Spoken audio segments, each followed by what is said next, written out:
بسم الله الرحمن الرحيم.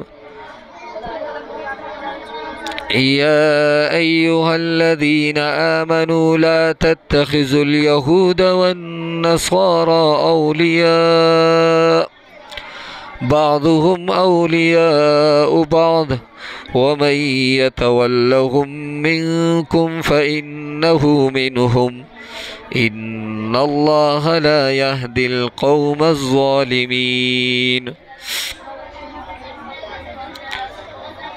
فترى الذين في قلوبهم مرض يسارعون فيهم يقولون نخشى أن تصيبنا دائرة فعسى الله أن يأتي بالفتح أو أمر من عنده فيصبحوا على ما أسروا في أنفسهم نادمين.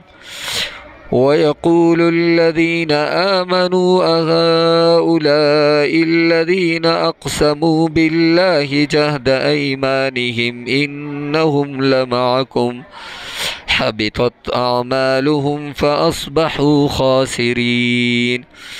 يا أيها الذين آمنوا من يرتد منكم عن دينه فسوف يأتي الله بقوم يحبهم ويحبونه أذلة على المؤمنين أعزة على الكافرين يجاهدون في سبيل الله ولا يخافون لومة لائم ذلك فضل الله يؤتيه من يشاء والله واسع عليم. إنما وليكم الله ورسوله والذين آمنوا الذين يقيمون الصلاة ويؤتون الزكاة.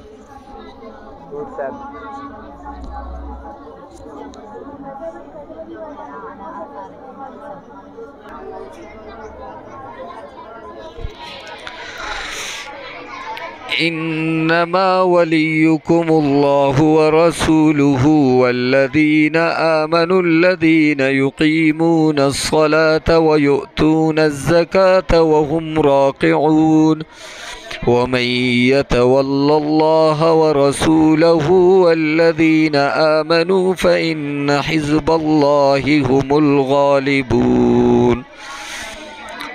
صدق الله العظيم. والسلام عليكم ورحمة الله وبركاته.